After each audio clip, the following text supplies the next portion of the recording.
I didn't pay for my daughter-in-law's luxury party, so she slapped me so hard I lost my balance. Pack your bags and get out of my house. My son nodded. I'll drain every cent from your account. I smiled.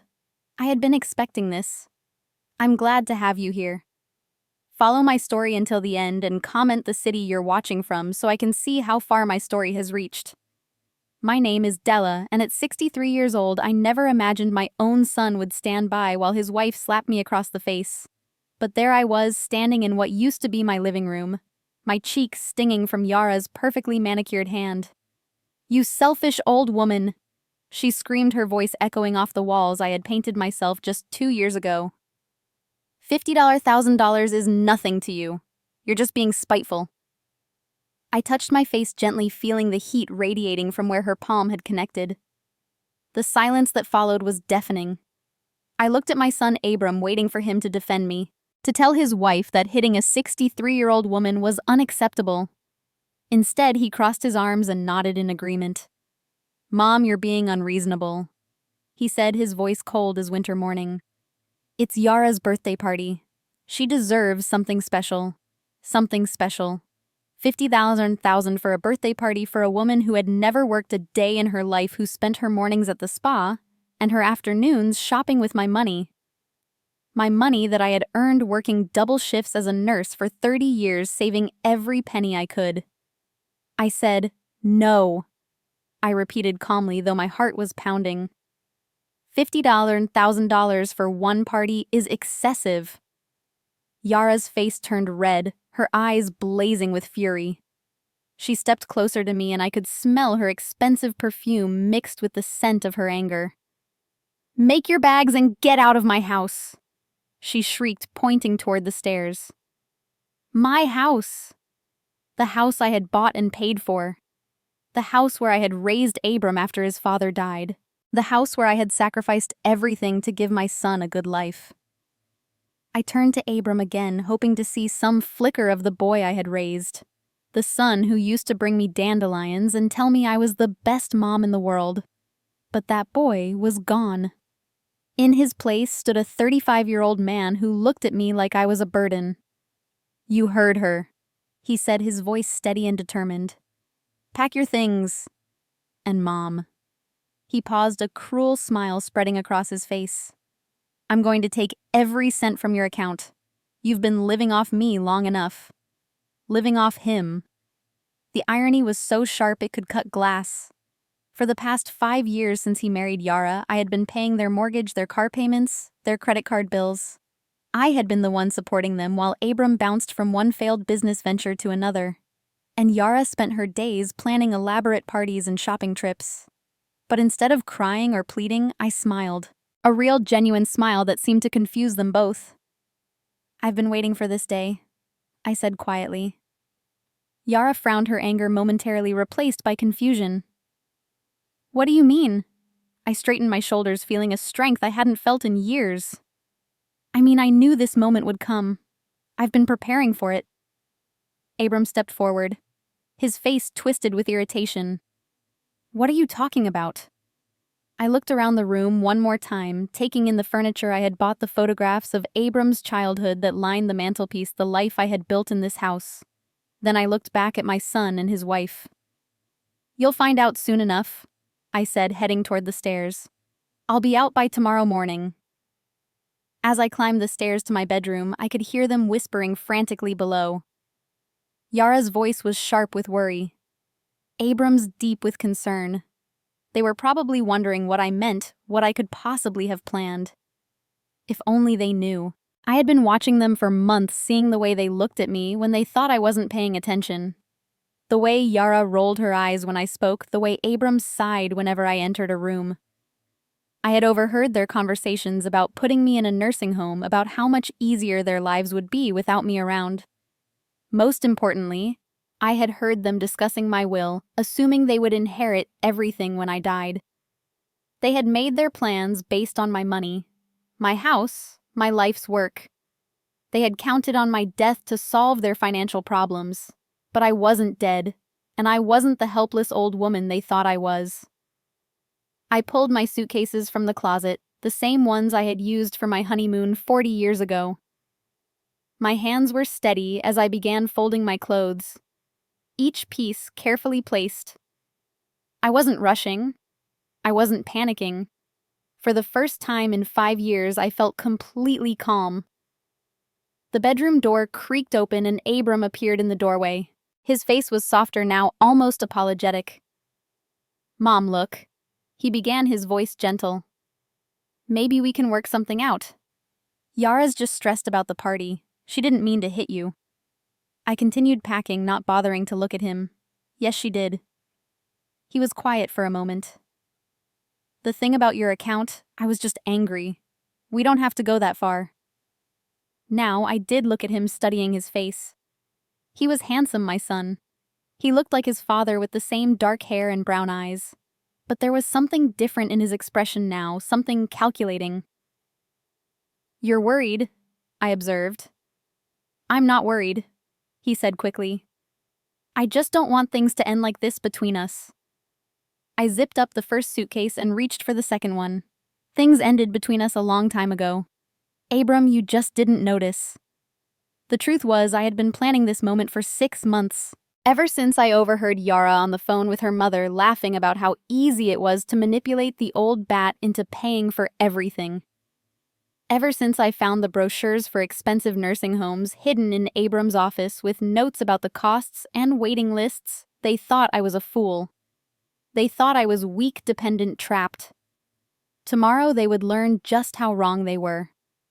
The morning light filtered through my bedroom curtains as I folded the last of my clothes.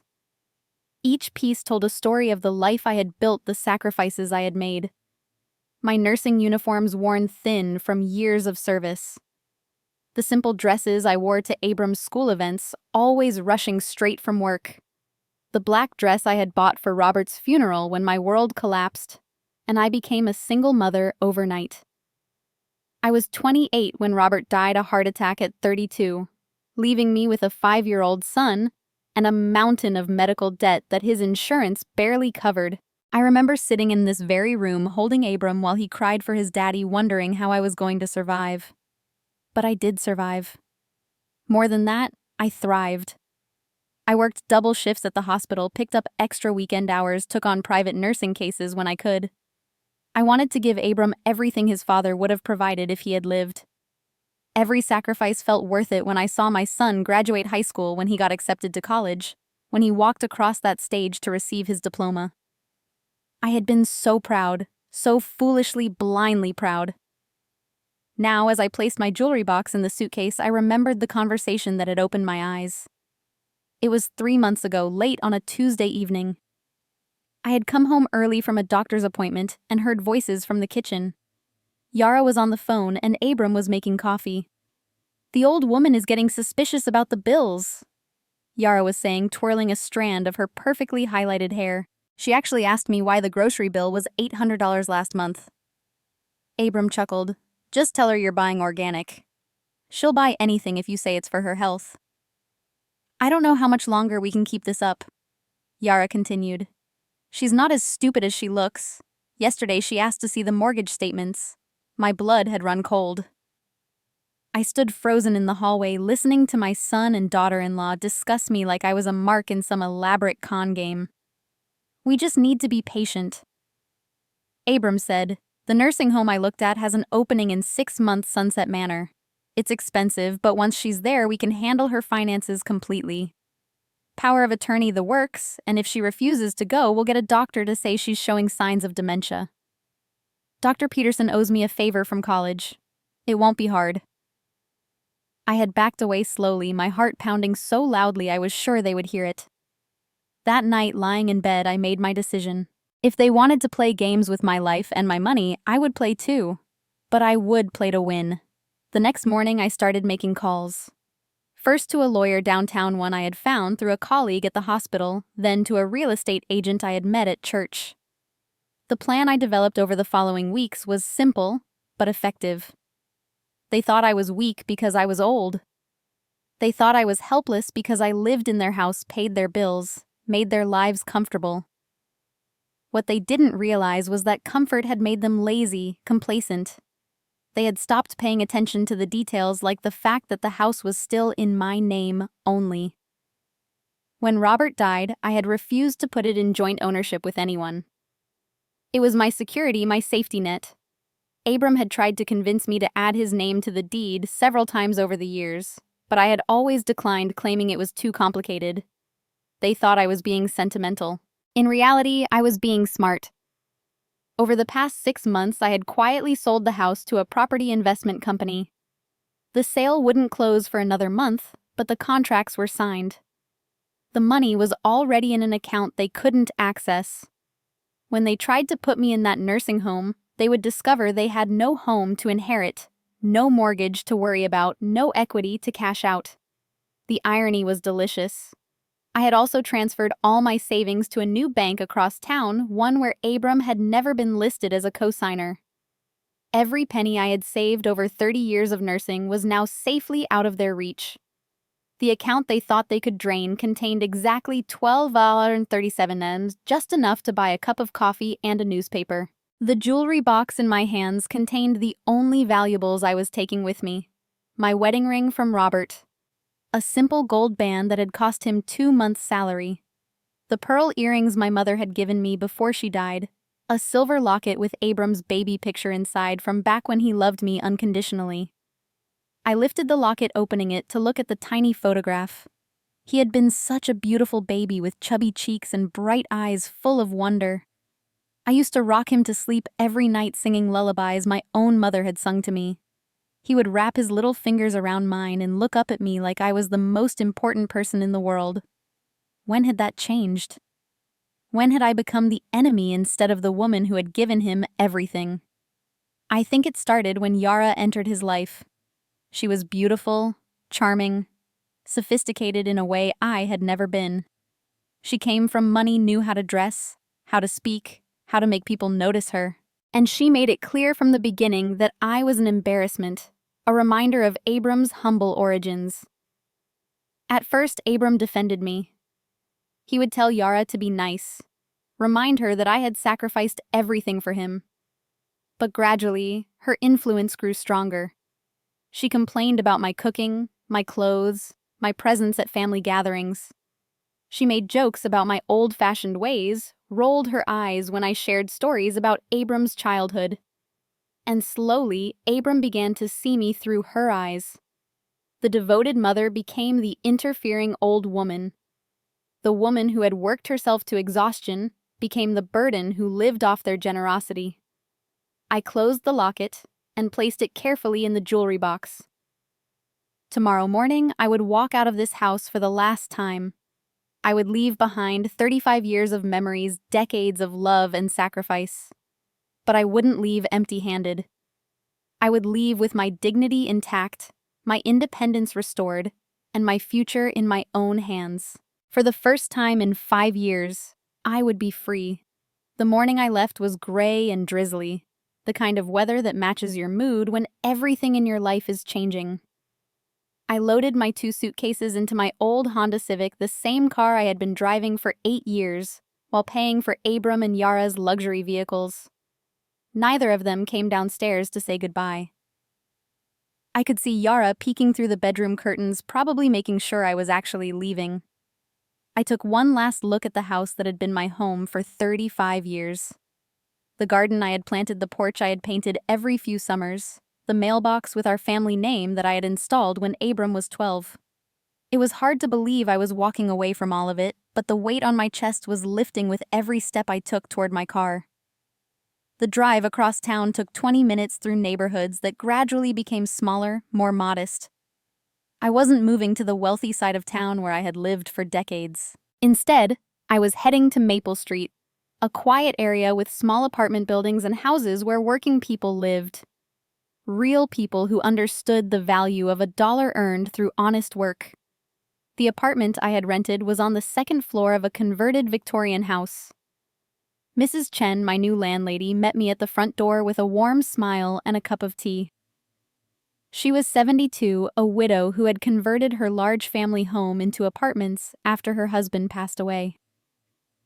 "Welcome to your new home, dear," she said, helping me carry one of my suitcases up the narrow stairs. I think you're going to be very happy here."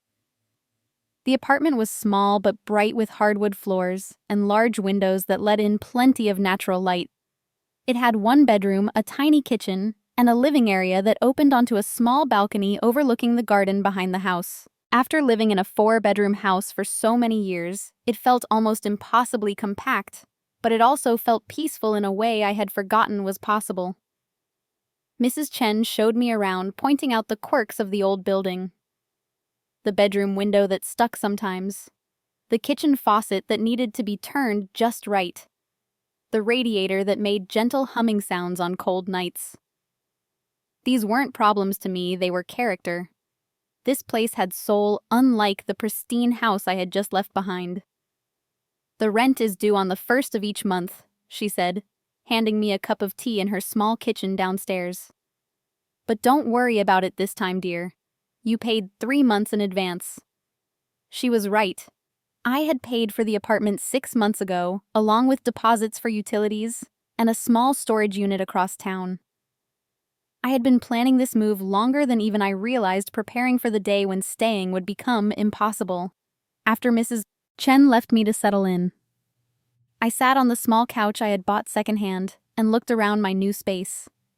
It was quiet in a way that felt foreign after years of Yara's constant complaining and Abram's loud phone calls about business deals that never materialized.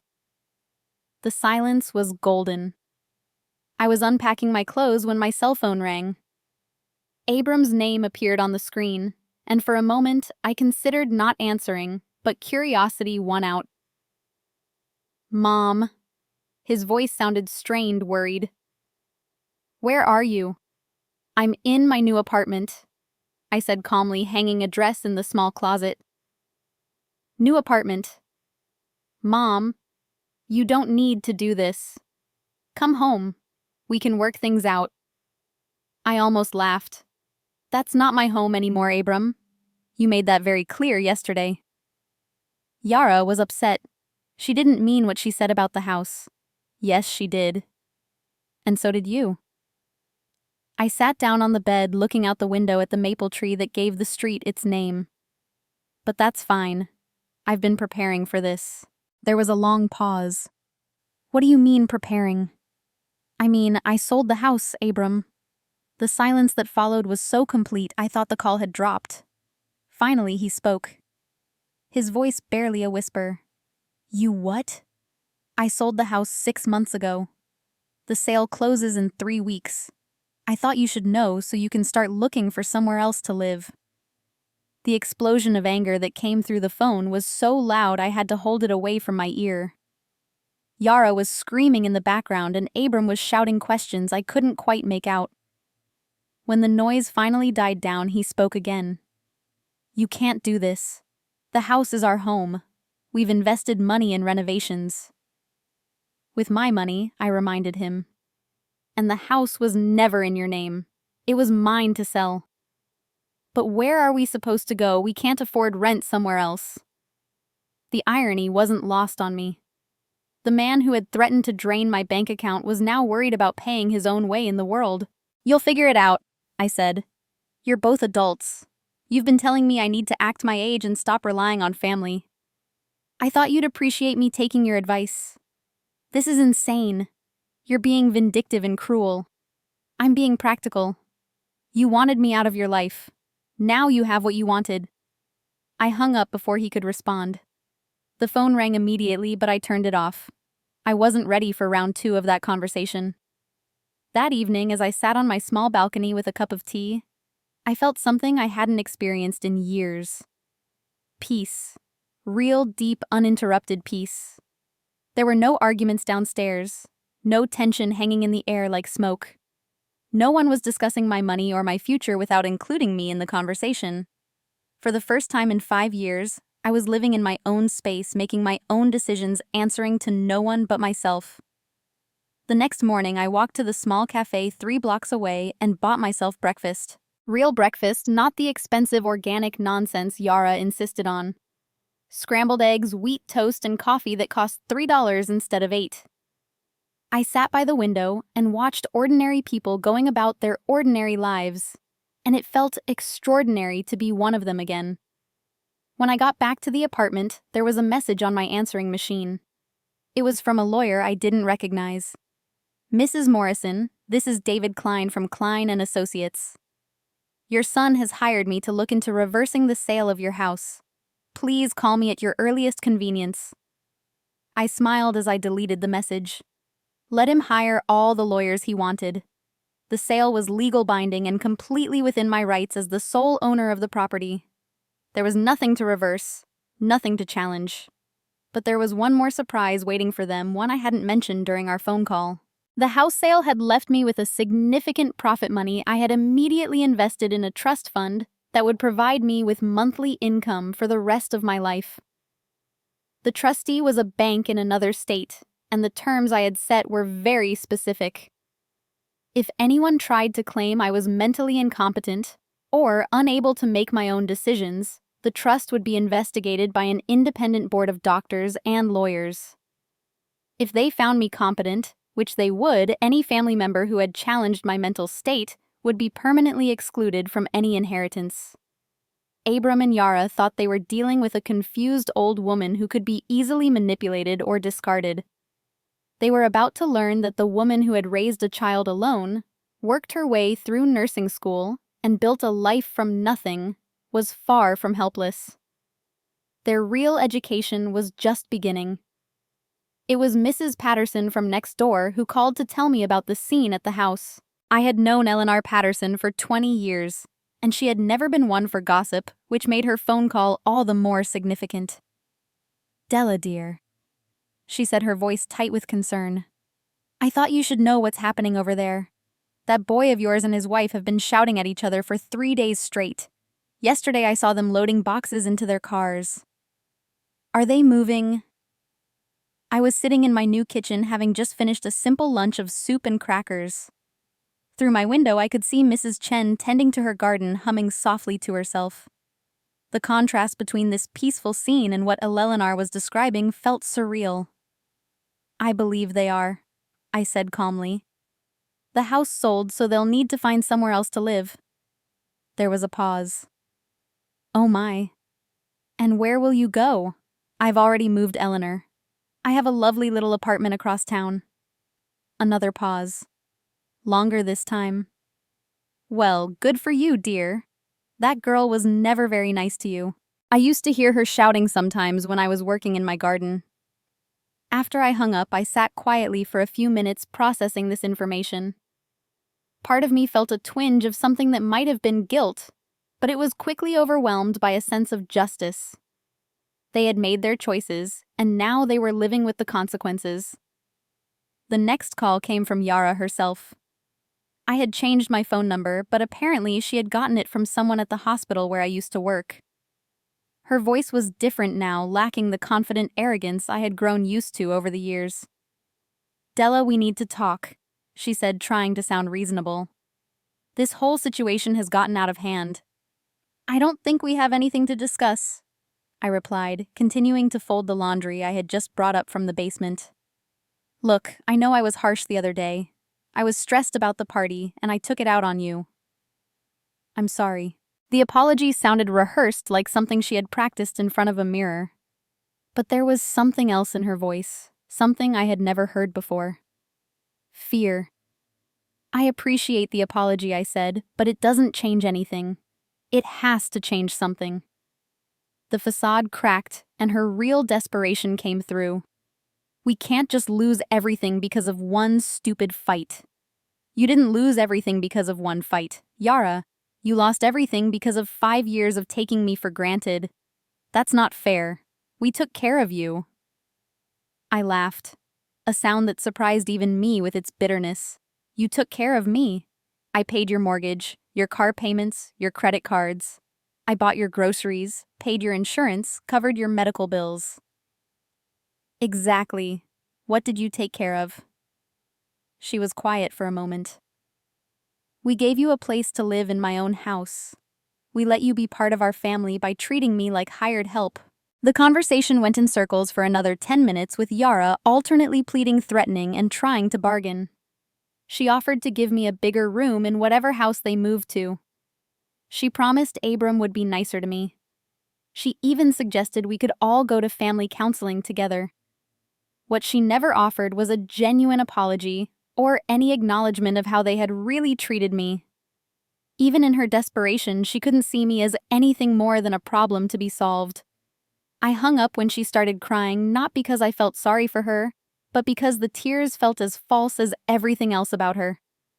3 days later, I was at the grocery store when I ran into Dolores Martinez, another neighbor from my old street. She rushed over to me with the eager energy of someone bursting to share dramatic news. "Della, I heard about what happened. The whole neighborhood is talking about it." I selected a box of tea from the shelf, trying to look casual. "Oh, what are they saying?" "Well, the Hendersons saw moving trucks at your house yesterday. And Susan Walsh said she heard Yara crying on the phone to someone about having to move into a one-bedroom apartment in the Riverside district." Riverside. I knew that area. It was where young couples lived when they were just starting out in small apartments with thin walls and no amenities. It was a far cry from the 4-bedroom house with the large yard and 2-car garage that I had provided for them. And Dolores continued, lowering her voice conspiratorially. "Jim Morrison from the hardware store said Abram came in asking about jobs. Apparently, he's looking for work." This was interesting. Abram hadn't held a steady job in 3 years, always claiming he was working on business deals or investment opportunities that never materialized. I had been supporting all of his ventures, funding his failures with my nursing income and savings. "That's good for him," I said diplomatically. "Everyone should contribute to society." "Oh, absolutely," Dolores agreed quickly. "It's just surprising, you know. He always seemed to think he was above regular work." That evening, I called Margaret Foster, my oldest friend from the hospital. We had worked together for 15 years before she retired, and she had always been one of the few people who saw through Yara's act. "I heard about your situation," she said without preamble when she answered the phone. "Good for you, Della. It was about time. You think I did the right thing, honey. You should have done it years ago. That girl was bleeding you dry, and your son was letting her do it." Margaret had never been one to sugarcoat her opinions, which was one of the reasons I valued her friendship so much. "I ran into Carol Jenkins at the pharmacy today," she continued. "She said Yara came in looking for a job application. Can you imagine that girl who thought she was too good to work is finally going to have to get her hands dirty?" The idea of Yara working behind a pharmacy counter was almost comical, but I tried not to take too much satisfaction in it. "Almost." "Have you heard from Abram?" Margaret asked. "He's called a few times, left some messages I haven't returned." "What does he say?" I thought about the increasingly desperate voicemails. The first few had been angry, demanding that I reverse the house sale and come back. Then they had shifted to pleading with Abram, claiming he hadn't realized how much I had been contributing to their lifestyle. The most recent one, which I had listened to just that morning, was different. "Mom, I know you're angry, and you have every right to be. I've been thinking about things about how we treated you, and I'm starting to understand. Can we please talk? Not about the house or money. Just talk. I miss you." For the first time since this all began, he had sounded like my son instead of like Yara's husband. But I wasn't ready to trust that voice yet. "He says he wants to talk," I told Margaret. "Claims he misses me." "Do you believe him?" I watched Mrs. Chen through my kitchen window, watering her tomato plants in the fading evening light. She moved slowly but purposefully, taking care of each plant individually. There was something peaceful about her routine, something honest. "I think he misses my bank account," I said finally. Margaret was quiet for a moment. Maybe, but maybe not. Losing everything has a way of clarifying what really matters. As I hung up the phone, I wondered if she was right. Was it possible that Abram was finally seeing clearly? Or was this just another manipulation, a more sophisticated version of Yara's tears and empty apologies time would tell? But for the first time in years, I had the luxury of time. Time to think, to decide, to choose my own path forward. And that luxury felt more valuable than any house or bank account ever could. 3 months into my new life, I discovered something I had forgotten existed: joy. Not the complicated, conditional happiness that depended on other people's moods or demands, but simple, pure joy in small moments. It started with the watercolor class at the community center. I had always wanted to paint, but there had never been time. Between working double shifts and managing Abram's needs, then later dealing with Yara's constant crises and demands artistic pursuits, seemed like luxuries I couldn't afford. Now, sitting in the bright classroom on Thursday mornings, mixing blues and greens on my palette, I felt like I was rediscovering a part of myself that had been buried for decades. "You have a natural eye for color," said Helen, the instructor, looking over my shoulder at my attempt to capture the maple tree outside my apartment window. "Have you painted before only walls?" I replied, and she laughed. Helen was 68, a retired art teacher who had started these community classes because she missed working with students. She had silver hair that she wore in a loose bun, and paint-stained fingers that moved with the confidence of someone who had spent a lifetime creating. "Well, walls are good practice for composition," she said, "but this is much more rewarding." She was right. There was something magical about watching colors blend on paper, about creating something beautiful from nothing but pigment and water. My paintings weren't masterpieces, but they were mine in a way that nothing in my life had been for years. The other students in the class became my first real friends in decades. There was Dorothy, a 72-year-old retired librarian who painted flowers with meticulous detail. Frank, a widower in his late 60s who specialized in landscapes and had a dry sense of humor that made everyone laugh. And Maria, a 55-year-old former teacher who had taken early retirement to care for her aging mother and was now rediscovering her own interests. We started meeting for coffee after class, then expanded to lunch on Tuesdays, and occasional trips to art museums in the city. For the first time since Robert died, I felt like I belonged to a community of equals, people who valued me for who I was, rather than what I could provide. It was Maria who suggested the beach trip. There's this little town on the coast, Seaside Heights. It's not fancy, but it's peaceful, perfect for painting seascapes. The idea excited me more than it should have.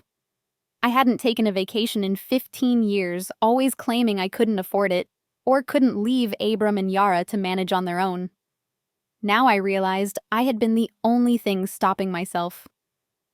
We rented a small cottage for a long weekend in October when the summer crowds were gone, and the light had that golden quality that painters love. I stood on the beach at sunrise, watching the waves roll in breathing salt air, and feeling more alive than I had in decades. "This is what freedom looks like," Dorothy said, setting up her easel beside mine. She was right. Freedom wasn't just the absence of demands and obligations. It was the presence of choice. The ability to wake up each morning and decide what mattered to you that day. While we were away, I received another letter from Abram. I had been getting them regularly, 1 or 2 a week, but I had stopped opening most of them. This one was different, though. The envelope was addressed in his own handwriting rather than typed, and something about it made me curious enough to read it. "Dear Mom," it began, and I could almost hear his voice saying the words. "I know you probably won't read this, and I understand why. I've had 3 months to think about everything that happened, about the way we treated you, and I'm ashamed of the man I became. Yara and I separated last month. She moved back in with her parents in California. She couldn't handle our new reality, the apartment, the jobs, the life without your support. When things got hard, she blamed everyone but herself. She blamed you for being vindictive, me for not standing up to you, the world for being unfair. She never once acknowledged that we brought this on ourselves. I'm working now, Mom. Really working. I got a job at Henderson Construction, the same company where I worked summers during high school. Do you remember? You were so proud when I came home with my first paycheck, covered in sawdust and exhausted, but happy. I had forgotten what that felt like, earning something through honest work. Living alone in that little apartment has given me time to remember things I had pushed aside, like how you worked those double shifts to pay for my college. Like how you never missed a parent-teacher conference even when you were so tired you could barely stand. Like how you always made my birthday special, even when money was tight. I remember the year I turned 12 when money was really bad after Dad died. You worked extra shifts for weeks to buy me that bicycle I wanted.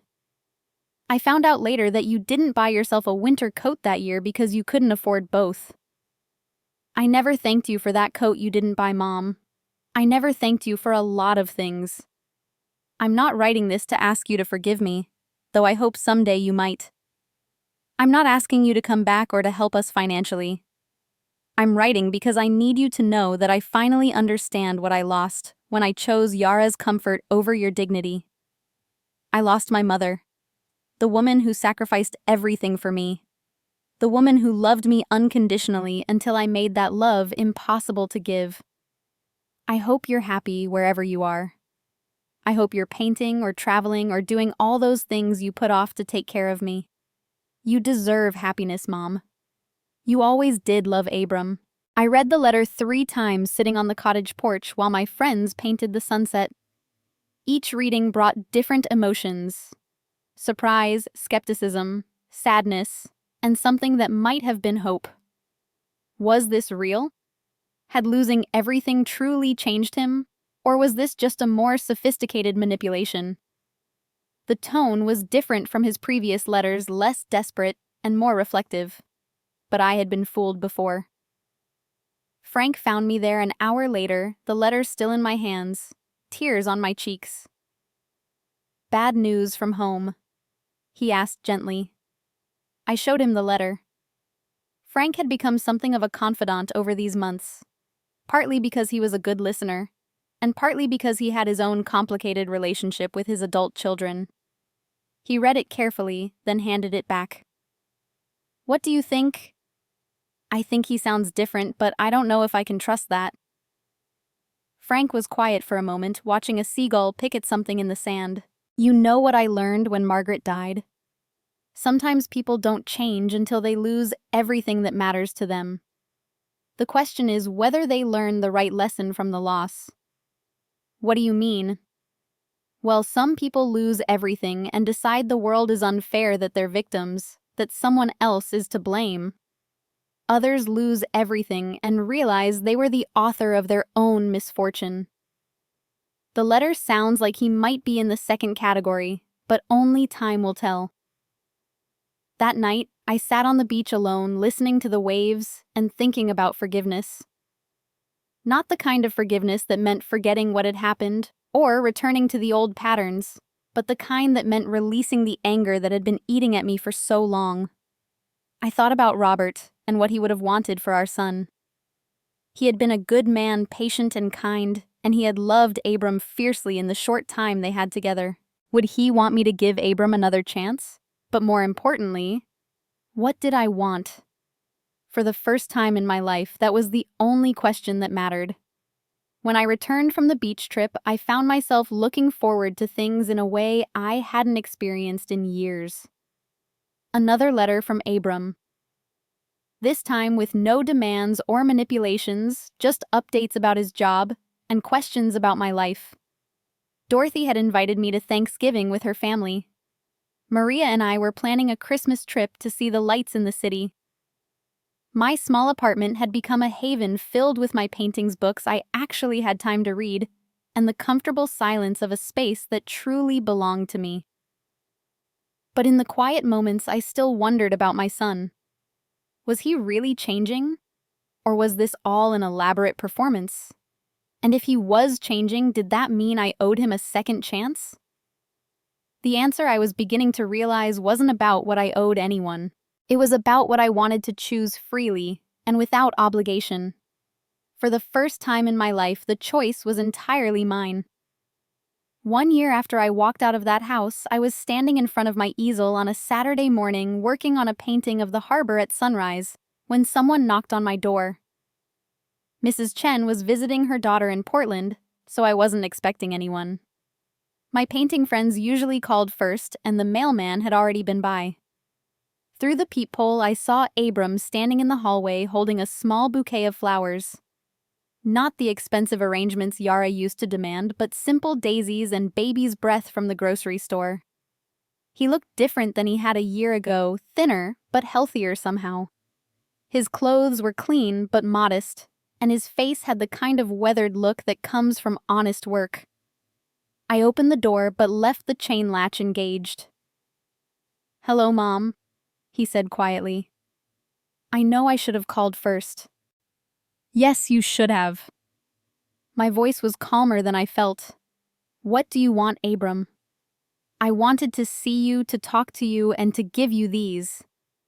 He held up the flowers, not because I'm asking for anything, but because it's Saturday, and I used to bring you flowers on Saturdays when I was little. I remembered.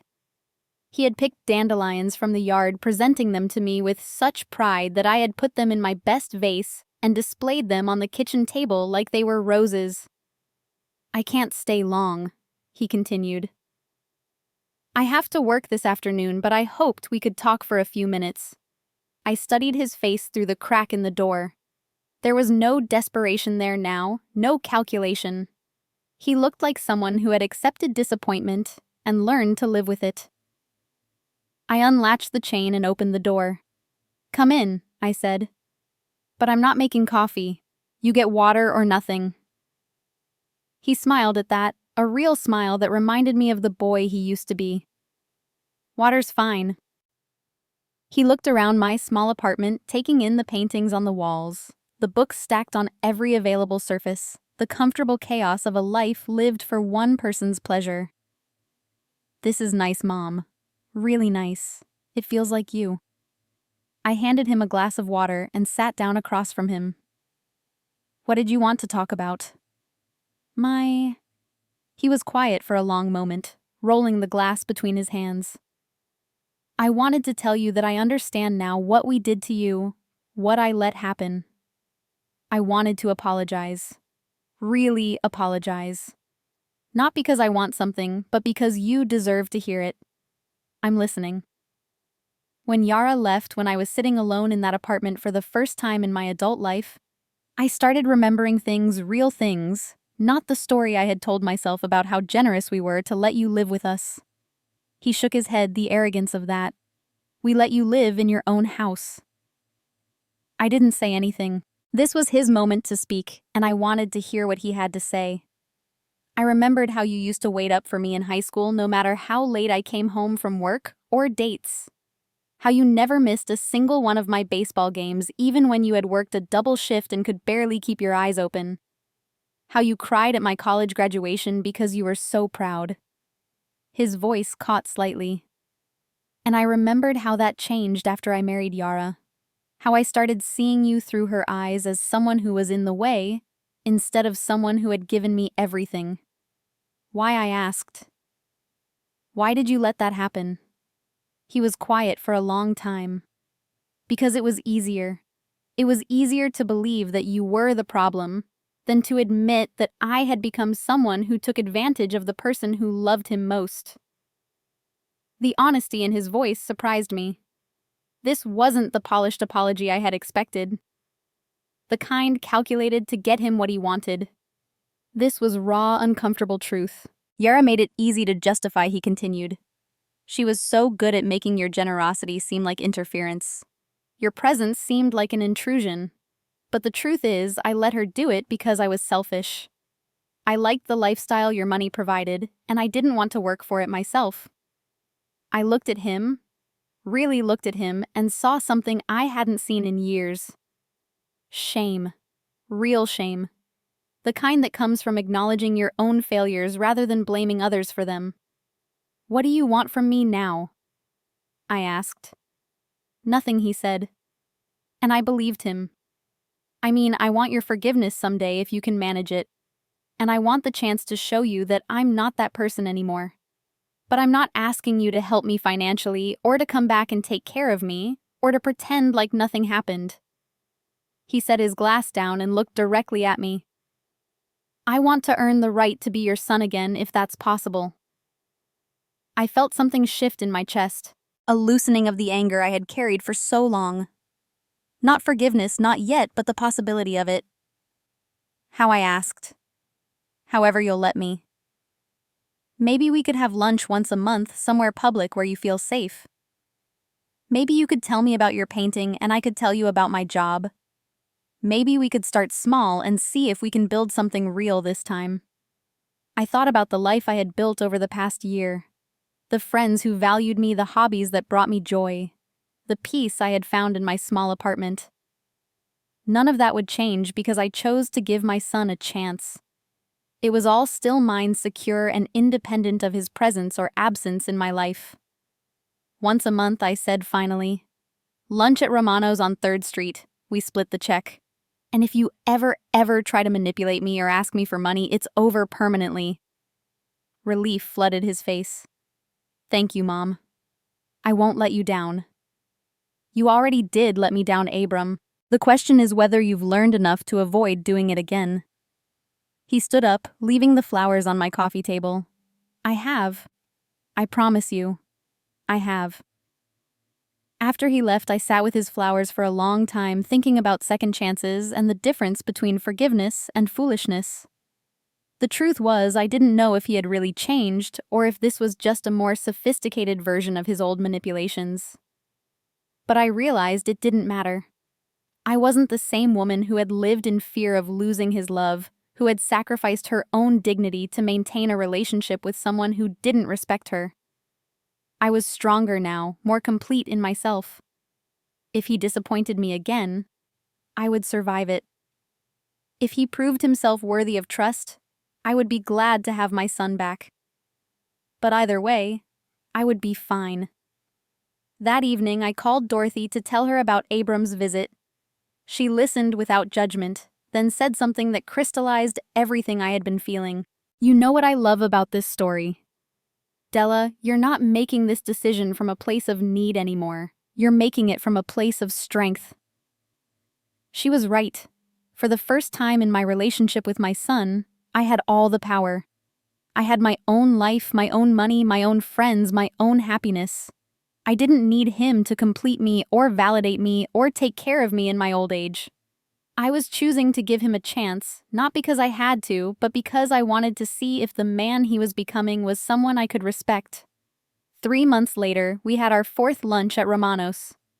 Abram told me about the promotion he had earned at the construction company, and I showed him pictures from my latest painting trip with Dorothy and Maria.